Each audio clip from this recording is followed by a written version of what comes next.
Ready to go? Okay. Hi everyone. How's been the conference so far? I guess this is a session between now and beer and gears. So we'll all enjoy that time. So I'll run through the session. Hopefully, not take a full hour and 15 minutes. Hopefully, we'll wrap around in half of that time, and then we will leave time for Q&A. So what we're talking about today is how to use load sharing to increase capacity in IP networks and in MPLS networks. A quick look at the agenda, why we need load sharing. We will look at some of the methods to boost capacity, and this is more of a review, how you can boost capacity in the networks. And then we'll dive into what are some of the methods, how you can efficiently utilize these increased capacity. And finally, the summary. So why do we need load sharing? There are like multiple reasons which come forth. Primarily, one of them is you need more bandwidth. If you have an existing infrastructure, you need more bandwidth, you can use load sharing to utilize your investment in your infrastructure.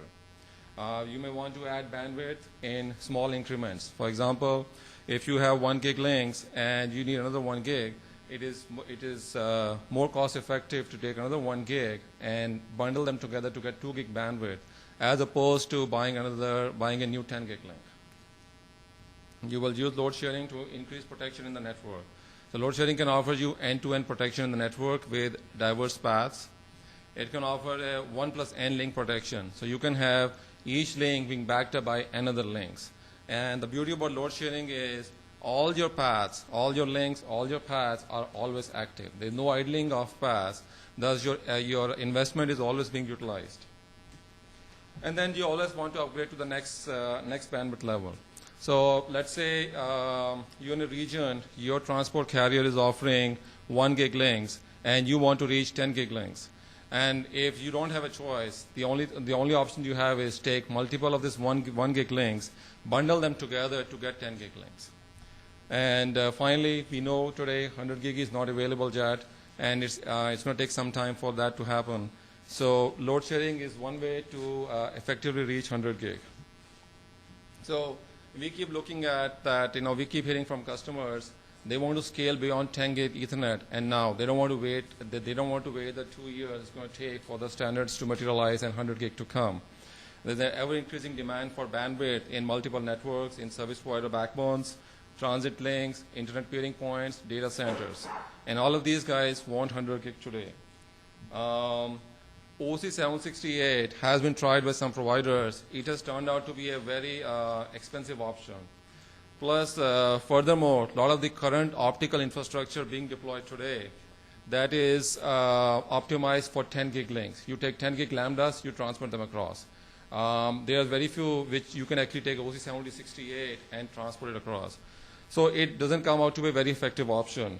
So really, if you use equal cost multipath and combine that together with multiple 10 gig links, this is a far more affordable way of scaling capacity and of trying to reach 100 gig. What are some of the factors which affect load sharing? We all know protocols affect load sharing. You can determine multiple paths for ECMP through our protocols, OSPF, ISIS, and BGP. And these protocols essentially give you the path diversity, that you can create diverse paths in the network.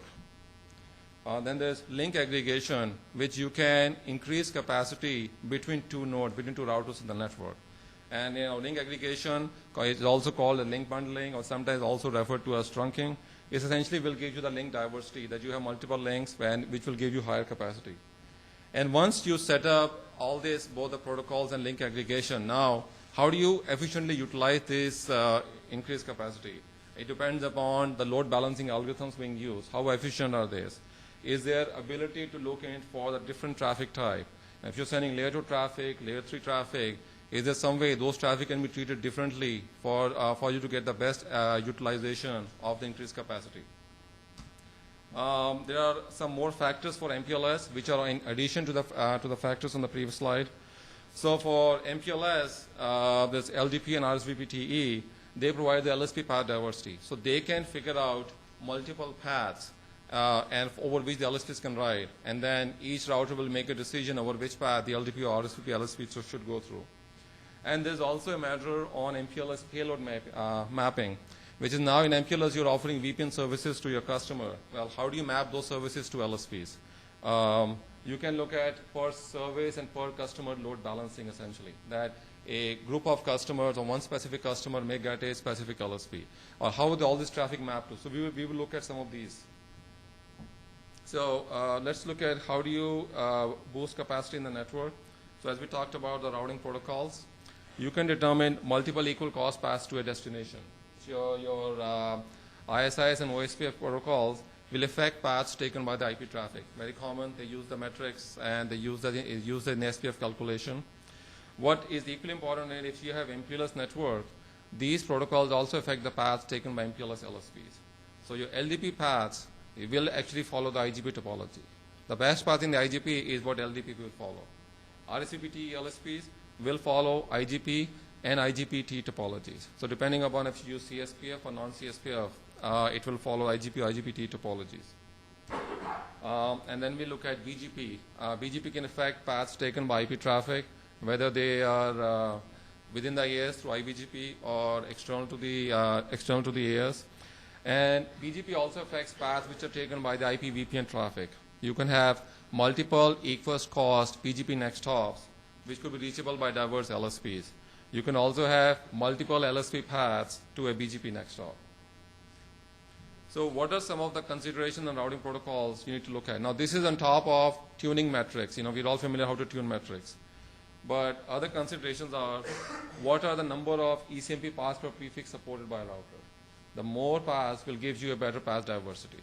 So this is something to look for.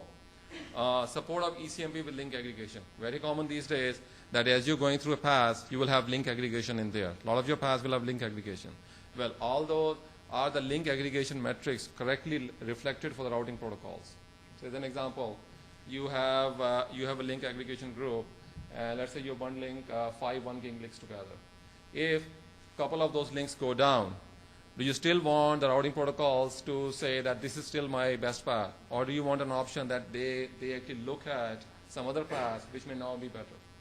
So there should be options available where the changes in the link aggregate bandwidth are reflected in the interface metrics that the routing protocols can use.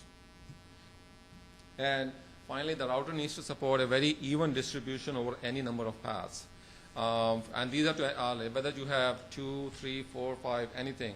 I mean, there should be no limits of being bound by 2 raised to power n. It used to be the case that previously 2 raised to power n, like routers will do load sharing based on 2, 4, 8, 16 paths. So if you had, like, let's say 5 paths, internally they get multiplied, they get added to 8, and now you get an uneven load balancing. So this is the important criteria to notice for. In the case of MPLS signaling, so MPLS signaling allows multiple LSPs to the same destination. In case of RSVP-TE, it will select a path for an LSP from the multiple LSP constraints. So let's say if multiple equal cost paths are present in the IGP traffic engineering topology, some of the criteria, some of the considerations which you can use is based on hops. You specify the LSP should take the least number of hops. The least number of hops means you're having less nodes, less number of links in network. This will have a less probability of failure. You can also pick a least fill method where pick the path with the highest available bandwidth. So as you're going your network, you distribute the LSPs fairly even across the network. So it gives you a better distribution of traffic. You can also pick a most fill case where you pick the path with the lowest available bandwidth. The idea is you pick each link at a time, fill the link up, then you go to the next link. This doesn't lead to an even spread of traffic, but it's more for the case that you want to leave room for higher bandwidth LSPs to appear. LDP also allows a prefix to be reachable through multiple equals cost LSP paths. Typically in LDP, it's going to be a local decision by the router. The routing protocol will tell which are the best path, and LDP will just pick one of those paths. So now, once the routing protocols have established, the LSPs have been created, well, there's another factor. How is traffic mapped to this LSPs?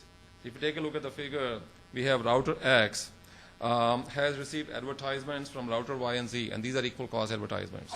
So to reach network N, it has 2 equal cost paths. And it actually, to router Z, it also has 2 more LSPs. So between all these three LSPs, what are the criteria the router will use to pick the best one? Well, it can assign a prefix to a single LSP. And this will give a better predictability. You always know to this destination, all traffic goes over this LSP. It can limit that all prefixes which are reachable through that next hop within a VRF, I will assign to that LSP. So this way I can keep my customers or group of customers together. Then one group of customers get one set of LSP, one group of customers get the next set of LSPs. Or you can load share on a per flow basis. This is the most optimal. It will give you the best traffic distribution. However, again, it depends upon the policy of the network if you want to take that approach or you want to take one of the previous approaches. How does pseudo-wire traffic maps to LSP? So these are your VPWS and VPLS services. So in this case, the ingress router has two equal cost LSPs to PE2. So what are the criteria it can use? Obviously, there is no IP routing involved in here. This is actually at layer 2. So the criteria it can use is it can bind a pseudo-wire to the least used LSP. This could be the LSP with the lowest number of pseudo-wires, for example. This will give you sort of like an okay distribution of traffic. You still run into the risk one pseudo-wire will overwhelm everybody else. You can bind the pseudo-wire to LSP with the most available bandwidth. This is useful for services where you need dedicated bandwidth. You're always looking at bandwidth requirements. You reserve bandwidth in the network. You'll say, okay, this LSP, this pseudo-wire is going to go over this LSP. I reserve this bandwidth. So it's not dynamic. It's more of a static in nature that you predetermine and reserve bandwidth. You can bind a pseudo-wire to an LSP. This is, again, the case if you want more control. You are limiting certain customers to certain LSPs. So maybe certain higher priority customers may get some higher priority LSPs, and nobody else can use that. Or finally, you can split the pseudo-wire traffic across the multiple LSPs. This will be based on flows. This will give you the most optimal distribution. So now let's come to the next level on link aggregation. So link aggregation, as you are already familiar with, is a very popular method of bundling multiple links together. It's used on both local side and network side. So you use it from the router and the provider to the customer, and also within a provider network, within data centers, within multiple places, essentially connecting multiple routers, multiple servers together. Now, typically, high layer protocols are unaware of the link bundling. What that means is, when your link bundling happens, it's a local decision between two routers. High load protocols are aware of that. And that does not increase the routing overhead as opposed to ECMP. So now, we talked about one option that does the link aggregation metric appears in the routing protocol. So that's an option, has to be determined on a case-by-case basis. If that link aggregation metric doesn't appear in the routing protocol, then all changes in the lag are pretty local. Anytime you add or remove links, there is no change in the routing topology. If you allow that to appear in the routing protocols, then yes, there will be changes in the topology. Some of the considerations for link aggregation is support for dynamic protocols like IEEE 802.3 LACP, previously used to call 802.3 AD. So this allows you to dynamically add and remove links, monitor the health of a link aggregation, and inform the other end that I am adding or I want to take this link out of service. So it really leads to an increased availability because both nodes are actively checking the health of the link aggregate. You would also need support for static link aggregation groups. So there's no need for any control protocols if you don't want to run. And also it works in multi-vendor scenario. If you are testing against servers, if you're testing against other switches, other routers, you don't know if everything will be interoperable. So static link aggregation is a good option. And finally, what is the lag capacity? What is the number of links in a lag? More the links, higher the bandwidth. If you can only aggregate 4 links, then you are limited by how much bandwidth you can get. If you can aggregate 20 links, that now opens up the field and you have more options to play with. And also number of lag groups. That once you don't not only want to have one lag, but you want to have as many lag groups as possible. So with link aggregation, we can also reach 100 gigs and today. So any lag, any router needs to support bundling of multiple 10 gig links to reach a bandwidth of 100 gigabits. So since 100 gig is still some time away, large number of links in a lag is the way to scale the network until 100 gig arrives. This is, as we discussed also, this is also compatible with the current optical infrastructure. If you're going over DWDM equipment, all the lambdas are tuned for 10 gig E. So this will map just right in there. And if you are in a case that 100 gig is not enough for you, if you need to scale beyond 100 gig, let's say 200 gig, let's say 300 gig. So again, bundling of 10 gig links is one option that gives you. You can use some proprietary options, but this is really one of the most standards way of reaching beyond 100 gig to even 200 gig and 300. So this in QA was a summary of how different ways you can boost capacity. Now we will look at, now that we have increased the capacity through ECMP, we've increased the capacity through link aggregation, how can I tune that all my traffic going over these paths is effectively fairly well distributed among all these different equal cost paths. So firstly, there are two common schemes to load share traffic. One could be packet based and one is flow based. Packet based, again, most of you are probably familiar with this. Each packet is in turn and sent on the next link. If you take a look at the figure, we have 4 packets coming into the router. The router will sequentially send packets on different links. So packet 1 goes in the first link, packet 2 goes on the next link, packet 3 and then packet 3 on the first, packet 4 on the next. So this almost leads to a perfect load balancing. However, there is a huge potential for packet reordering issues. There's also a potential for increasing in latency and jitter for some flows because the router in effect is not looking at the flows at all. So a better way to do forwarding is using flow-based forwarding. So what's a flow? A flow is something which is based on the content of the packet. Let's say something like the IP header. So any 2 packets which have something common will be called a flow. In a flow-based forwarding, the prime function of the router is to keep the flows together. So if you look at this figure, the router considers packet 1 and packet 4 to be part of the same flow, and packet 2 and packet 3 to be part of another flow. So when it does the load sharing, it will keep the flow, all packets of flow A together. It will keep all packets of flow B's together. So what this does is it maintains your packet ordering. And packet ordering is very critical in a lot of applications. And within flow-based forwarding, hashing is one of the most popular ways for flow-based forwarding. Now we will take a look at, for flow-based forwarding, how you can take your different traffic type, whether it is MPLS, whether it is layer 2 traffic, layer 3, IPv4, v6, and send it across these different paths. So if you look at for layer 3 flows, for IPv4 and for IPv6, you can use source IP address and destination IP address. And this actually works in most scenarios. However, if you look at an end-to-end architecture, let's say between 2 hosts A and B, we will see all the traffic between the 2 hosts will always stay on the same links because the source IP and destination IP addresses are the same. So the hashing in this case is ignoring all the applications which are riding between 2 hosts. A better way to load balance is to look deeper inside the packet and look at the layer 4 information. So look at your TCP ports, look at your UDP ports. So once the router looks at that, and as we see in the application, the traffic between host and B is now utilizes different paths. So this will give you a better load balancing.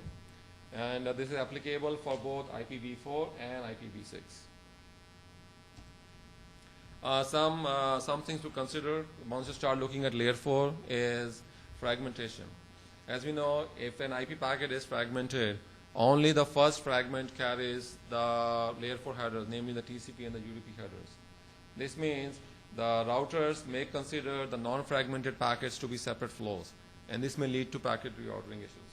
So the solution which is recommended is in the application, set the TCP segment size lower than the IP MTU to avoid fragmentation. So that's one push you can do. At the same time, you can load balance fragmented packets using L3 information only, and then load balance non-fragmented packets using layer 3 and layer 4 information.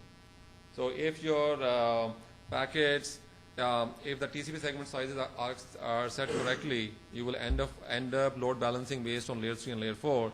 But in off case, some application not behaving, for those ones, you can still load balance using layer 3. So now, we will take a look at a test case we will look at the load sharing in the IP network. So typical question being asked is, hey, we are using load sharing. What is the throughput when I use load sharing? Is it close to 100%? Is it 50%? Like how much traffic gets dropped if it's going over a link aggregate or an ECMP path? So in this topology, we put two routers together, connected to two test beds, which are the Ixia. So Ixia 1 has 32 1 gigi links, which are connected to router 1. And these will appear as 32 routed interfaces. Between router 1 and router 2 are 32 1 gigi ports, which are all bound together in one trunk. And then router 2 will output traffic to Ixia 2. The idea is all traffic coming from Ixia 1, when it hits router 1, it has to load share the traffic across that 32 port trunk group and to receive a router 2. And we will look at how the flows get, we'll look at what's the throughput which comes out. So we advertised 16,000 routes from Ixia 1, which got advertised to the router 1 and to Ixia 1. Ixia 1 transmitted 64 byte packets at 98% line rate. And this was a random distribution, about 127,000 source IP addresses, 127,000 destination IP addresses. The packets get load balanced across the 32 port lag. And then Ixia received the packet across 32 links. And we monitor the throughput on Ixia 2 to see how close it is to Ixia 1. So what we found out was this is the test results. The bar on the left, it shows the transmit stream from Ixia 1 port 1. This is the rate that it is sending. Other 31 streams are not shown for clarity purposes, but they were exactly the same. It's sending at a fixed rate. And what we found is the receive streams on Ixia 2 from port 1 to 32 are actually very close. It's almost virtually indistinguishable that how much packets or what is the throughput. So really there is virtually no packet loss. What we observed is between 0.1 to 0.2% is the packet loss. So if you're sending packets at 98% throughput, you can expect almost no packet loss. And what that means is that with load sharing, you can reach almost the full capacity of the bandwidth of the link aggregate. And now this is applicable for any random traffic distribution. One thing with hashing is you can come up with any test patterns where the traffic doesn't get hashed. So, but in a real life scenario, most traffic is going to be random. And so for a random traffic distribution, this is a good example. Now let's look at how traffic is load shared for layer 2 flows.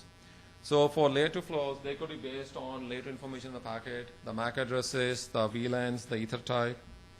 However, IP packets between two routers will always take the same path because the router, in this example, the router X and Y, they will have the same MAC addresses for all the packets.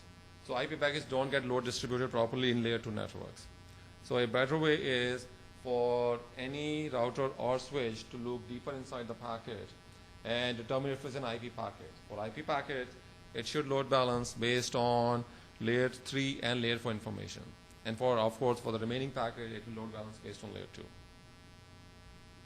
Now we take a look at MPLS. So MPLS has, essentially in an MPLS LSP, you will have three nodes, an ingress PE, a transit LSR, and egress PE. The ingress and egress behavior are going to be pretty similar to what we see already. So at ingress PE, which is actually the packets which are entering an MPLS LSP, they could be coming IP packets from layer 3 VPN endpoints. They could be coming layer 2 packets from VPWS endpoints and from VPLS endpoints. So essentially, you apply the same principles that we looked at for layer 2 and layer 3 flows. So for IP VPN, you will these are going to be IP packets, and you look into the layer 3 and layer 4 headers to load share those packets. For VPLS and VPWS, again, you determine at layer 2, but you look deeper in if it's an IP packet and load balance based on layer 3 and layer 4 information. So its ingress PE essentially is very similar to what we have already seen. On the egress PE, it has more fields to look at. So one option is it can load share based on per LSP and per VC label. So it has all the packets coming from the LSP on the egress PE have an LSP label, have a VC label. Now if it load balances based on that, the problem is you can have high usage pseudo wires or high usage VPNs which will overutilize one path. So again, the better way is to consider everything as a flow. Not only use your LSP label and VC label, combine them with the layer 2 and layer 3 load sharing that we looked at. So in the end, you get a better distribution, and you're able to consider flows based not just on the label but also on the packet content. Now we looked at, if you're looking at MPLS LSRs, so transit LSRs have no information on packet payload. They did not create the pseudo wire. They did not create the IP VPN. In fact, they have no knowledge what kind of traffic is traversing over that. If they try to load balance just based on LSP label and VC label, it's the same problem. That high usage pseudo wires or VPNs will overutilize one link. And when I say transit LSR, it also includes PHP nodes. PHP are your penultimate hop popping nodes, where you pop the outermost label. But still, that device did not create the IP VPN, did not create the pseudo wires, so it has no clue of the service. So a technique which is used to offset that is called packet speculation. With the packet speculation, the transit LSR speculates on the packet type. It looks at the first nibble after the bottommost label. If the first nibble is a 4 or a 6, it assumes this is an IPv4 or V6 packet. Once it assumes that, it can look into both layer 3 and layer 4 information to load balance that packets. Else, now you can speculate if your packet is Ethernet. In most networks today, the traffic over MPLS networks is going to be either pure IP or it's going to be Ethernet or a mixture of both. So you can say any non-IP packet is an Ethernet packet. You can speculate on that. And if you do that, now it becomes an Ethernet packet. You can use layer 2 information of the Ethernet, and you can still look deeper in the packet. And if it's within the Ethernet, it's an IP packet, as in the case for VPLS or VPWS, now you can load share based on layer 3 and layer 4 information also.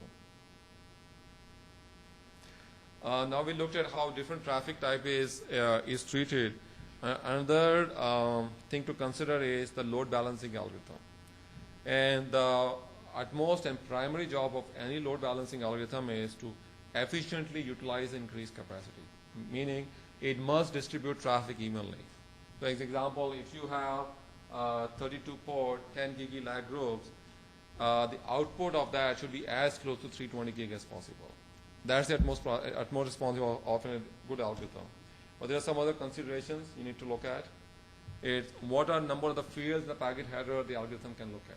The more the fields it can look at, the more options there are, the more it gives flexibility between layer 2 flows, layer 3 flows, MPLS flows, and the better the distribution. The number of hash buckets.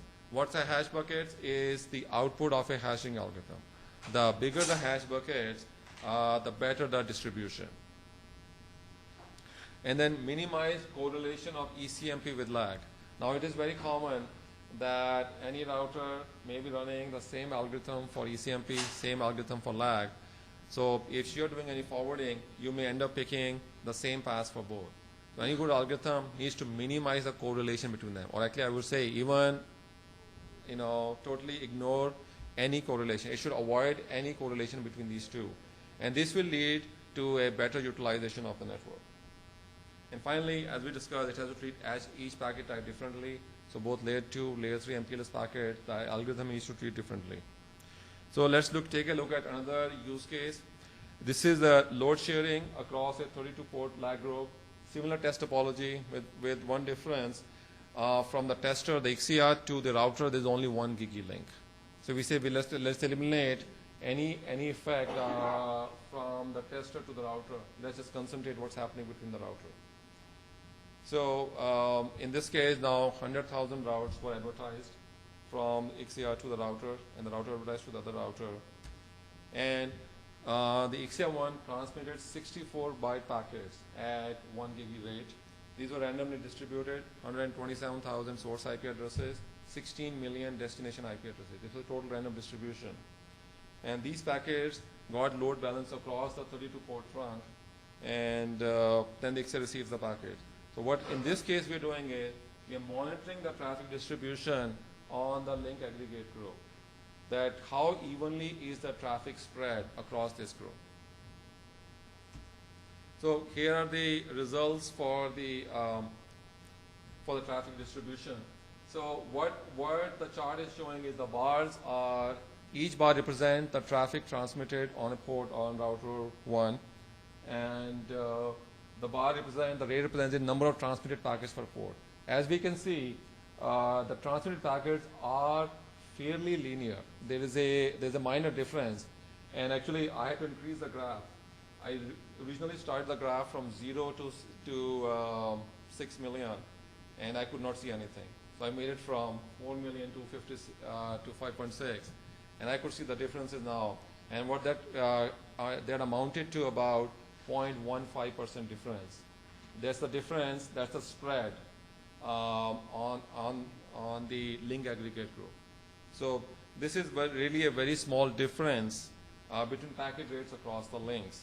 And what that leads is the traffic gets very evenly distributed. So any good algorithm needs to make sure the traffic gets very evenly distributed across any ECMP path, across any link aggregate groups.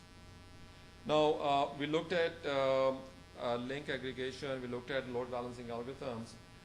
There are some things you need to watch out. So this is an effect is called a polarization effect.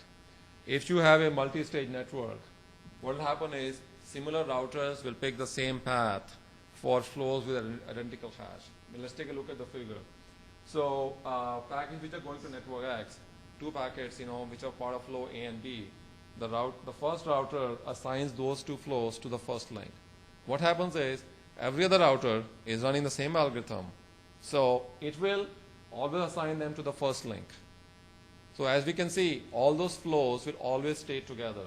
What that means is your one part of the network gets overutilized, and that may not be good. So one way to avoid it, and there's something we call a basic hash diversification, is to introduce a unique ID in your hash calculation based on router ID, based on random number, anything. What with that happens is, and again we go to the figure to see what happens. The first router assigns the package to the first link. The second router has a small offset. When the offset comes into play, it may not assign the package to the first link, it may now assign them to the next link. So that's good. So at least now you don't have one part of the network overutilized. However, what we see is the flows are still together. The flows have not been separated. So a better way to do is using an advanced hash diversification, where each router runs a variant of the hash algorithm. So it's running the same algorithm, but uses some variance in there. So again, I think the best example is going through the figure. We have 3 flows, A, B, and C, which are going to network X. The first router assigns them on the first link because they have the same hash. The next router is running a variant of the hashing algorithm. It will assign 1 flow to one link and 2 flows to the next link. The next router again separates this. So as we can see, this gives you not only a link diversity but also a flow diversity, so that all the flows now get separated across the network and you don't have the polarization effect. So in summary, load sharing is a very cost-effective technique to improve network utilization. It works over multiple paths, works over multiple links, works in IP networks, works in MPLS networks. There are multiple methods to boost capacity at various layers. You can tweak your routing protocols, you can tweak your MPLS protocols.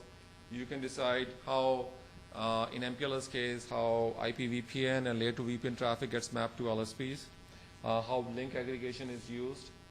And all these techniques together will increase the capacity of the network. Once the capacity is increased, now you use flow-based forwarding to efficiently utilize this. You're using treating each of this traffic differently for layer 2, layer 3 for MPLS, using being careful about the load balancing algorithm being used, and especially watching out for polarization effects if they happen, and then take steps to neutralize them. And then finally, it's not a one-size-fits-all approach. You have to choose optimal schemes based on the traffic types and based on the policies in your network. Thank you.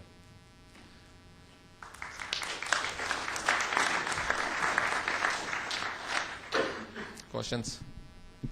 Yeah, you mentioned that when you lose elements of a load shared link. Yeah. That you need feedback going to the routing process to inform it that there's less bandwidth there.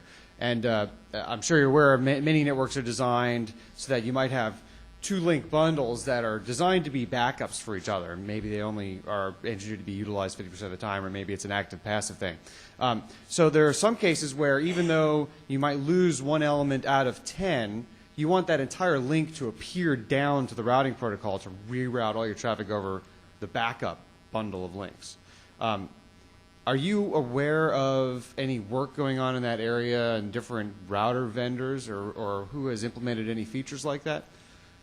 So, I mean, what we have seen is, and again, this is talking to some of our customers, is that they wanted not the whole link aggregate going down, but more like if one or multiple links went down, they wanted an option that this be reflected in the routing protocol. Now, this is not an option for everybody. A lot of people don't want their routing topology to keep changing, so they may not like that. So this is an option for them. I haven't seen at least on our side that we are hearing from our customers about if one link goes down, you actually bring the whole bundle down. So I mean that I'm not aware of.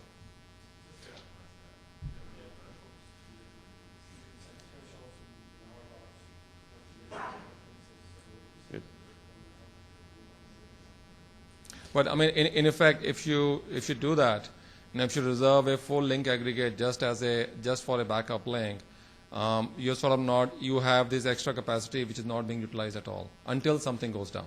Sure. So you may, and a different approach maybe instead of for the whole bundle to go down hard, maybe the approach should be instead to increase that path's metric to some really high number to say avoid this path unless there's just no other way out. Actually, that's like what we have implemented. So it gives you, so you can increase and you actually control how much it will increase. Right. So if one link goes down, you can increase it. If two links go down, it will increase more. All right, thank you.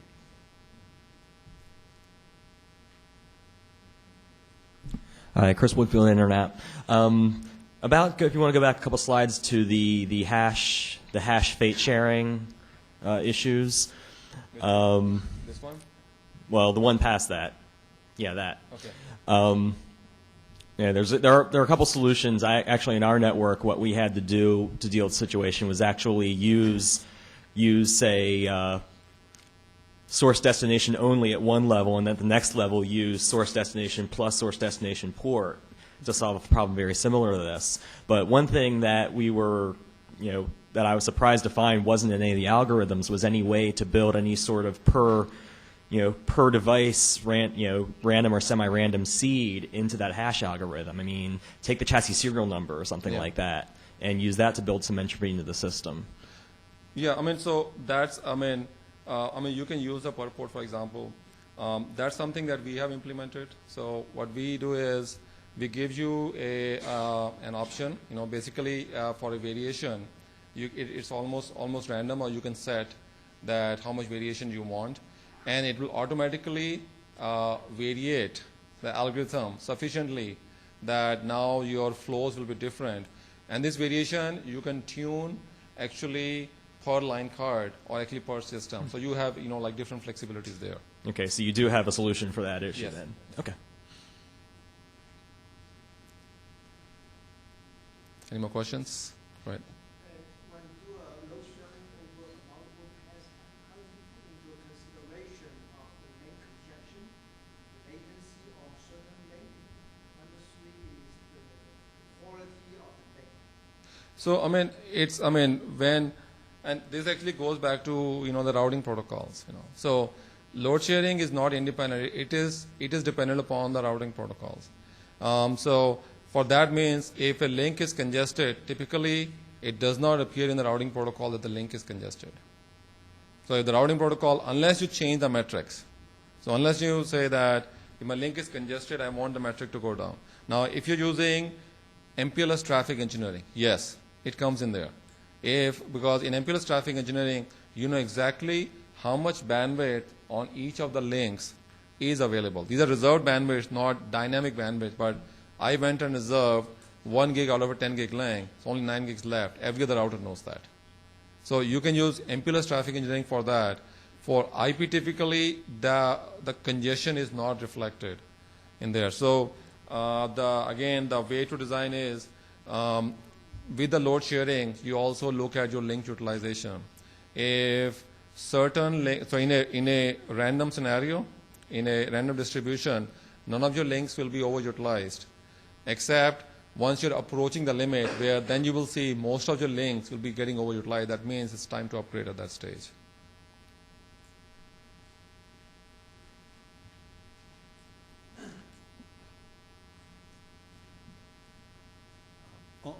Pretty much on your last slide, you said you should watch out for polarization effects. Yeah. What do you look at to watch out for polarization effects? It's, there are like two things. One thing is you can look at from the design perspective. If your network is very well designed, is very well structured, that okay, I have all these aggregation layers. That tells you right away you will have polarization effect. If you have an arbitrary network, chances of that happening are very less. But in an aggregation network, you're taking feeds in. Let's say if you're in a data center, you're taking feeds in, aggregating, then to the next level, then to the next level. That tells you right away you will have that one. So that's one way of doing it, looking at the network design. Other is you got to actually hook up some testers there. So you look at dynamically that what is the utilization of the links, and if on each router few links are always utilized more, that tells you either you don't have enough random distribution, or you have random distribution but you have the polarization effect in place. So again, you'll have to look through that dynamically. Will a polarization effect cause hotspots to jump around, or will they always be on the same link? Now, they should be on same links for the same traffic pattern. They will jump around if your traffic pattern changes. So maybe in the morning it's on one place. In the evening, if people are now coming in from home and logging in, it will be a different place. That sounds like jumping around. How do you manage the load when these equal cost links or lags are spread across multiple routers? So let me repeat the question. You're saying is how do you manage the lags when they spread across multiple routers? Correct. So you have one lag which is shared across multiple routers. Is it you're talking about? ECMP share across multiple routers. I mean, let's say if you look at ECMP, which is shared across multiple routers. I mean, really it's all based upon the routing topology. Now, when each router does a ECMP determination, it's based on the topology, but it is still an independent decision it is doing. There is nothing is informing the other router that, hey, I decided to go through you. So the way to manage is, all routers should have, because every router will have control how many ECMP paths you want to have for different protocols. So typically, you want all the routers within the network to have the same number of ECMP paths enabled, whether 2, 4, 6, 8, whatever it is. If it is uneven, then it will not be managed, and then certain routers will get congested. Did that answer the question? Or?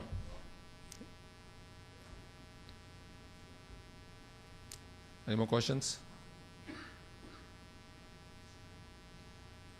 Okay, well, thanks very much for coming, and we hope to see you during the beer and gears.